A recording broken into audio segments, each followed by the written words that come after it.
بسم اللہ الرحمن الرحیم نحمده ونصلی ونسلم علی رسوله الکریم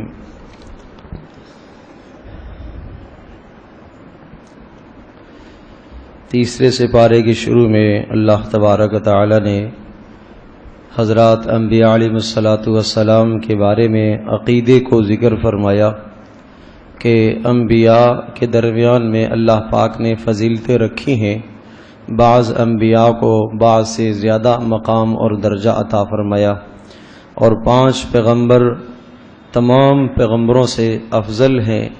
حضرت نوح علیہ السلام، حضرت ابراہیم علیہ السلام، حضرت موسیٰ علیہ السلام، حضرت عیسیٰ علیہ السلام اور جناب حضرت محمد صلی اللہ تعالی علیہ وسلم، اور ان 5 میں پھر حضرت محمد صلی اللہ علیہ وسلم کا مقام تمام سے زیادہ ہے۔ یہ 5 انبیاء اولو العزم کہلاتے ہیں، اولو العزم پیغمبر کہلاتے ہیں۔ تو اللہ پاک نے یہاں پر اسی بات کو ذکر فرمایا کہ پیغمبروں کے درمیان میں فضیلت تو ہے، لیکن آگے چل کے یہ ذکر ہوگا کہ تفریق جائز نہیں ہے کہ بعض نبیوں کو ماننا، بعض کا انکار کرنا۔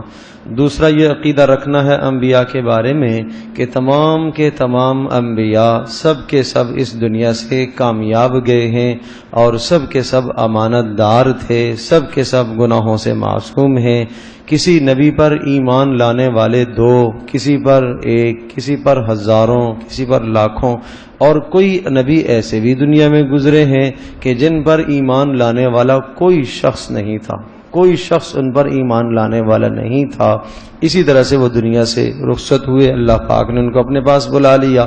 ان کے بارے میں بھی ہم یہی عقیدہ رکھتے ہیں کہ وہ بھی تمام کے تمام گناہوں سے معصوم، اور اپنے اللہ پاک کی جانب سے جو ملے ہوئے پیغامات تھے ان پیغامات کو کما حق ہو، جیسے کہ پہنچانے کا حق تھا ایسا انہوں نے پہنچا دیا۔ ہدایت اللہ کے ہاتھ میں ہے، کسی کو ملے کسی کو نہ ملے۔ اس کے بعد اللہ تبارک و تعالی نے آیت الکرسی، یہ سب سے عظمت والی آیت ہے۔ حضرت صلی اللہ علیہ وسلم نے حضرت ابو ذر رضی اللہ تعالی سے پوچھا کہ سب سے اعظم اور سب سے عظمت والی آیت کون سی ہے؟ انہوں نے کہا آیت الکرسی ہے، اور یہ وہ آیت بینہ ہے کہ جس کا مضمون گزشتہ انبیاء علیہ السلام کی کتابوں میں نہیں آیا۔ اس میں 10 جملے اللہ پاک نے ذکر فرمائے ہیں، ہر جملے میں اللہ تبارک تعالیٰ کی توحید اور اللہ کی وحدانیت اور قدرت کے بڑے دلائل ہیں۔ حدیث پاک میں آتا ہے کہ ہر نماز کے بعد جو شخص آیت الکرسی کے پڑھنے کا اہتمام کرتا ہے، اس کے اور جنت کے بیچ میں سوائے موت کے اور کوئی شے حائل نہیں ہے۔ مرے گا اللہ پاک اسے جنت میں داخل فرمائے گا، اس لیے پڑھنے کا اہتمام کیا کریں۔ اس کے بعد مرنے کے بعد اٹھائے جانے پر دلائل کے طور پر اللہ پاک نے حضرت عزیر علیہ السلام کے 100 سال کے مرنے کے بعد دوبارہ زندہ کیے جانے کے ذکر فرمایا، اور اسی طرح سے حضرت ابراہیم علیہ السلام کا وہ جو مشہور واقعہ ہے، پرندوں کو انہوں نے ذبح کیا اور ذبح کرنے کے بعد پھر انہیں بلایا، نام لے کے پکارا تو وہ دوبارہ زندہ ہو کے ان کے پاس حاضر ہو گئے۔ تو ان 2 واقعات سے یہ سمجھایا کہ اللہ تبارک و تعالی موت کے بعد تمہیں اٹھائے گا اور زندہ کرنے پر قدرت رکھتا ہے۔ اسی طرح سے تیسرے رکوع میں یہ مضمون ذکر فرمایا کہ جب تم مال اللہ کے راستے میں خرچ کرو تو ان کے لیے 4 باتوں کا اہتمام کرا کرو۔ مال جب بھی خرچ کرو، صدقہ کرو، زکوٰۃ دو، تو 4 باتوں کا خیال کرا کرو، تو تب تمہارا صدقہ، زکوٰۃ، مال قبول ہے، ورنہ وہ اللہ کے یہاں رد کر دیا جائے گا۔ پہلی شرط تو یہ ہے کہ حلال مال ہو، حرام مال سے صدقہ زکوٰۃ قبول نہیں ہے۔ دوسری شرط یہ ہے کہ خالص اللہ کی رضا کے لیے مال دیا جائے، یعنی اخلاص کے ساتھ مال خرچ کیا جائے۔ اور تیسری شرط یہ ہے کہ جب آدمی کسی فقیر کو، کسی ضرورت مند کو مال دیتا ہے تو دے کر احسان نہ جتلائے کہ میں نے آپ کو مال دیا۔ کہیں بھی وہ مال لگاتا ہے اللہ کے راستے میں، کسی بھی جگہ پر مال لگاتا ہے، مسجد میں وہ لگاتا ہے، کسی مدرسے میں لگاتا ہے، کسی فقیر کو وہ دیتا ہے، تو وہ یہ ہرگز نہ سمجھے کہ میں اس پر احسان کر رہا ہوں، بلکہ یہ سمجھے کہ یہ اس کا احسان ہے کہ اس نے میرے مال کو کو قبول کیا ہے. اس لیے ارشاد فرمایا لا تبطلوا صدقاتکم بالمن والاذى، احسان کر کے اپنے مال کو برباد نہ کرنا. اور چوتھی شرط مال کے لیے یہ ہے کہ تکلیف بھی فقیر کو نہ دینا. احسان تو نہیں جتلایا لیکن فقیر کو مال دینے کے بعد کوئی توہین آمیز جملہ کہہ دیا جس سے فقیر کی تذلیل اور تحقیر لازم آئی ہے. تو یہ 4 شرائط ہیں تب صدقہ قبول ہوگا کہ جب ان 4 باتوں کا اہتمام کیا جائے. اور اس کے بعد اللہ پاک نے پھر یہ ذکر فرمایا کہ دیکھو اپنے مال میں سے ایک اضافی بات آپ کو بتائیں، وہ یہ کہ جب مال میں سے تم صدقہ نکالو تو اپنے پاکیزہ مال میں سے دیا کرو، یعنی اعلیٰ قسم کے مال کو صدقہ کیا کرو، بڑھیا مال اللہ کے راستے میں دیا کرو. ایک آدمی اپنی دکان سے صدقہ نکالتا ہے، وہ مال نہ نکالے صدقے کے طور پر یا زکوٰۃ کے طور پر کہ جو پورا سال بکنے کے قابل نہیں ہے، جو ناکارہ مال ہو گیا ہے اسے وہ زکوٰۃ کے طور پر دے رہا. تو یہ قرآن کے اس حکم کی خلاف ورزی کر رہا جس میں یہ ارشاد فرمایا ہے کہ جب تم مال دو تو پاکیزہ اور اچھا اور بہترین مال دیا کرو. اور آگے چوتھے پارے میں آئے گا لن تنالوا البر حتى تنفقوا مما تحبون، اپنی پسندیدہ چیز کو جب تک تم نہیں خرچ کرو گے اس وقت تک تم کامل نیکی نہیں پا سکتے. لیکن پھر بھی یہ بتایا کہ اچھا اگر ایسا نہیں کر سکتے تو جو بھی دو گے اگر اخلاص سے ہوگا تو اللہ پاک قبول کر لے گا.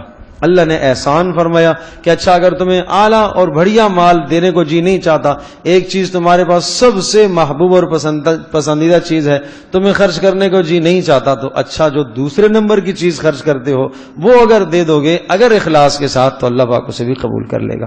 اور پھر اس کے بعد یہ ارشاد فرمایا کہ یہ مال کے صدقے کا حکم اس لیے دیا جا رہا ہے تاکہ معاشرے میں جو فقراء غرباء کمزور طبقہ ہے اس کا خیال رہے. اگر تم ایسا نہیں کرو گے تو دولت سمٹ کر چند افراد کے پاس آ جائے گی اور پھر سود سے اپنے معاشرے کو بچانا، اپنے معاشرے کو سود سے پاک کرنا، ورنہ وہ معاشرہ بگڑ جاتا ہے، اس میں خرابی پیدا ہو جاتی ہے. اور فرمایا سود خور قیامت کے دن ایسے میدان محشر میں آئے گا جیسا کہ اس کو کسی شیطان نے چھوا ہے. جیسے دنیا میں ہم دیکھتے ہیں کسی پر شیطان آ جاتا ہے تو وہ بہکی بہکی باتیں کرتا ہے، اس طرح سے میدان محشر میں سود خور اٹھایا جائے گا. اور پھر ارشاد فرمایا اگر سود سے اپنے آپ کو نہیں بچاؤ گے تو سمجھ لو کہ اللہ اور اس کے رسول کے ساتھ اعلان جنگ ہے.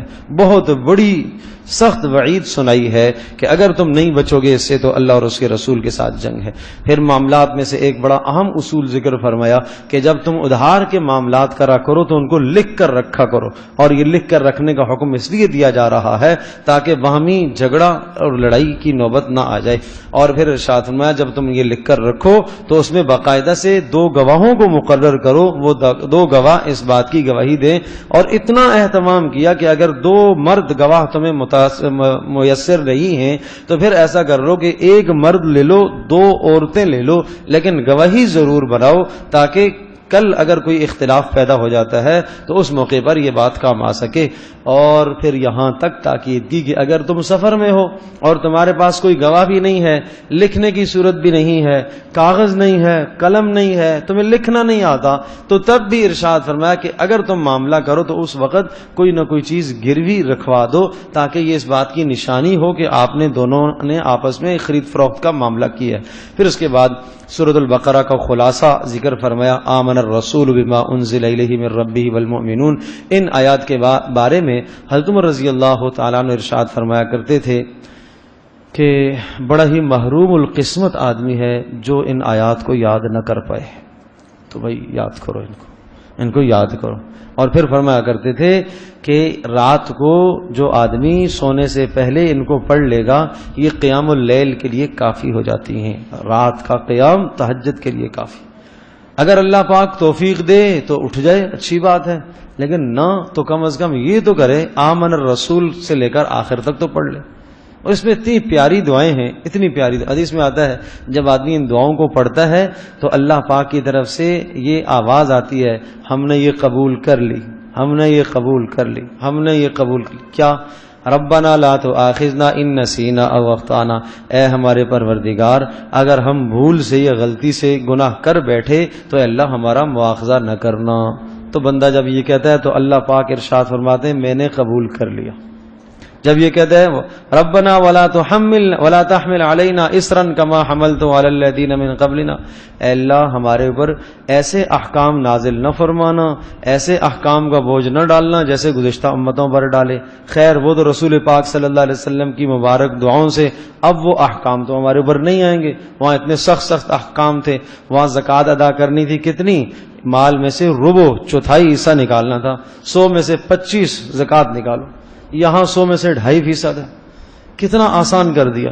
تو ان امتوں پر سخت احکام تھے، اور وہاں زکوٰۃ فقیر کو نہیں دیں گے، رکھ دیں گے میدان میں، اور آگ آئے گی آسمان سے اور وہ اس زکوٰۃ کے مال کو جلا دے گی۔ یہ اس بات کی پہچان تھی کہ اللہ پاک نے آپ کا مال قبول کر لیا۔ اور جس کی آمدنی حرام ہوتی تھی آگ نہیں اترتی تھی، اخلاص نہیں ہوتا تھا آگ نہیں اترتی تھی، تو سب کھرا کھٹا واضح ہو جاتا تھا کہ اس کا مال حلال ہے یا اس کا مال حرام ہے۔ یہ آگ نہیں آئی ہے، نہیں جلایا گیا، قبول نہیں ہوا۔ اللہ پاک نے محمد صلی اللہ علیہ وسلم کی برکت سے وہ مشکل احکام ہمارے اوپر سے ہٹا دیے۔ پھر جب بندہ کہتا ہے ربنا ولا تحملنا ما لا طاقت لنا بھی، اے اللہ ہمارے اوپر ایسی مصیبتیں نہ لانا جن کو ہم برداشت نہ کر سکیں، اللہ فرماتے ہیں میں نے قبول کر لیا۔ اور پھر کہتا ہے واعف عنا، اے اللہ درگزر کرنا، اللہ کہتے ہیں قبول کر لیا۔ واغفر لنا، اے اللہ گناہ معاف کرتے رہنا۔ وارحمنا، اے اللہ رحم فرمانا، نیکیوں کی توفیق دینا۔ انت مولانا فانصرنا، اے اللہ تو ہمارا رب ہے، فانصرنا ہماری مدد فرما کافروں کے مقابلے میں۔ تو ہر دعا پر یہ آواز آتی ہے کہ ہم نے آپ کی دعا کو قبول کر لیا۔ تو اس لیے بھائی اس کو یاد کیا جائے، اور رات کو سونے سے پہلے پڑھنے کا اہتمام فرمایا کریں۔ اس کے بعد سورہ آل عمران ہے۔ سورہ آل عمران کا جو مضمون ہے وہ زیادہ تر نصارہ، بقرہ میں مضمون ہے یہود سے متعلق، اور آل عمران میں زیادہ تر مضمون کا تعلق وہ نصارہ سے ہے۔ حضرت عیسیٰ علیہ الصلوۃ والسلام کے جو پیروکار ہیں ان کو متنبہ کیا گیا کہ حضرت عیسیٰ علیہ الصلوۃ والسلام اللہ پاک کا کلمہ ہیں، اور اللہ تبارک و تعالیٰ نے ان کو اپنی قدرت سے بغیر باپ کے پیدا کیا، اور ان کی تخلیق، ان کا پیدا کرنا ایسا ہی ہے جیسا اللہ پاک نے حضرت آدم علیہ الصلوۃ والسلام کو بغیر ماں اور بغیر باپ کے پیدا کیا۔ لہٰذا یہ تمہارے رب نہیں ہیں، یہ اللہ کے نبی ہیں، یہ ابن اللہ کے بیٹے بھی نہیں ہیں جیسا تمہارا نظریہ اور عقیدہ ہے، یہ اللہ کے بندے ہیں، یہ اللہ کے برگزیدہ ہیں۔ ہاں انہوں نے جو معجزات دکھائے ہیں وہ مردوں کو زندہ کرنا، اور اسی طرح سے چڑیوں کی صورت بنا کے ان میں پھونکتے تھے اڑ جایا کرتی تھیں، اسی طرح سے یہ بتاتے تھے کہ جناب تم گھر میں کیا کھا کر آئے ہو، یہ معجزات تھے۔ ہر معجزے کے ساتھ یہ لفظ ہے بِإِذْنِ اللہ۔ عیسیٰ کہہ رہے ہیں یہ سب کچھ میں نے کیا اللہ کے حکم سے، اللہ کے حکم سے، اللہ کے حکم سے۔ اور عیسیٰ علیہ السلام کا اپنا دعویٰ کہ ان اللہ ربی وربکم فاعبدوہ ھذا صراط مستقیم، کہ میرا بھی اور تمہارا بھی پروردگار وہی ایک اللہ ہے جس نے ہمیں بنایا ہے، جس نے ہمیں پیدا کیا ہے۔ اور پھر اسی کے ساتھ ساتھ ایک مضمون یہ بھی بتایا لا يتخذ المؤمنون الکافرین اولیاء من دون المؤمنین، اس جہان میں تمہیں صرف اور صرف دلی دوستی اگر رکھنی ہے تو ایمان والوں سے رکھنی، کافروں سے دلی دوستی نہیں۔ معاملات کر سکتے ہو، اچھا مدارات بھی کر سکتے ہو، مدارات اگر کافر پڑوس میں ضرورت مند ہے اور آپ دیکھ رہے ہیں آپ کے پاس مال ہے، اللہ نے حیثیت دی ہے، وہ شدید مجبور ہے، اس کے گھر میں بیماری ہے، تعاون کر لو، اچھی بات ہے۔ لیکن جو قلبی اور دلی لگاؤ ایک مسلمان کے ساتھ ہوتا ہے کہ مسلمان کے گھر میں آنا جانا، اٹھنا بیٹھنا، ساتھ کھانا پینا، ایک جگہ رہنا، رہن سہن، یہ کافر کے ساتھ نہیں ہونا چاہیے۔ اگر ایسا کرو گے تو تمہارے دل کے اندر سے جو ایمان کی محبت ہے وہ نکلنا شروع ہو جائے گی، اور کفر کی نفرت نکلنا شروع ہو جائے گی۔ اور اگر کفر کی نفرت تمہارے دل سے نکل گئی تو یاد رکھیے گا پھر ارتداد، مرتد ہونے کی طرف چلے جاؤ گے، اور کہیں ایسا نہ ہو کہ شیطان تمہارا خاتمہ کفر پر کرا دے۔ تو اس لیے اس بات سے روکا گیا کہ غیر مسلم اقوام کے ساتھ تعلقات میں احتیاط رکھا جائے، احتیاط سے کام کیا جائے۔ حضرت صلی اللہ تعالی علیہ وسلم نے غیر مسلم اقوام کو جب دعوت دی تھی، نصارہ کو دعوت دی، اور آپ نے ارشاد فرمایا تعالوا الی کلمۃ سواء بیننا وبینکم الا نعبد الا اللہ۔ روم کے بادشاہ کو آپ نے خط لکھا، ایران کے بادشاہ کو آپ نے خط لکھا، اور عجیب بات ان تمام خطوط میں آپ نے یہ آیت ڈالی سب سے پہلے۔ آیت خطوط کا مضمون یہ ہوتا تھا کہ من محمد رسول اللہ الی ہرقل عظیم الروم، رومیوں کو خط لکھا آپ نے کہا، اس میں لکھا کہ یہ خط محمد رسول اللہ کی جانب سے ہے اور روم کا جو بادشاہ ہے ہرقل اس کے نام، اور اس کے بعد کہا والسلام علی من اتبع الہدی، کہ جو ہدایت کی اتباع کرے گا اس کے لیے سلامتی ہے۔ پھر آپ نے یہ آیت لکھی قل یا اہل الکتاب، اے اہل کتاب تعالوا الی کلمۃ سواء بیننا وبینکم، آؤ ہم ایک بات پر اتفاق کرتے ہیں، ایک بات پر جمع ہو جاتے ہیں جس میں ہمارے اور تمہارے درمیان کوئی اختلاف نہیں ہے۔ کیا؟ اللہ نعبد الا اللہ، اللہ کے سوا کسی کی ہم بندگی نہیں کریں گے، ولا نشرک بہ شیئا، اللہ کے ساتھ کسی کو شریک نہیں ٹھہرائیں گے، ولا یتخذ بعضنا بعضا اربابا من دون اللہ، اور ہم میں سے بعض کو رب نہ بنائیں، ہم اللہ کو رب بنائیں گے، اور اگر تم اس کا انکار کرو گے تو پھر گواہ رہو میں تو اللہ کے حکم کو ماننے والا ہوں۔ پھر آگے آپ نے لکھا اسلم تسلم، اگر یہ بات مان لو گے تمہیں سلامتی مل جائے گی، فَإِنْ أَبَيْتَ فَعَلَيْكَ اسْمَ الْأَرِسِيِّينَ، اگر تم نہیں مانو گے تو تمام ماتحتوں کا گناہ تجھے ملے گا۔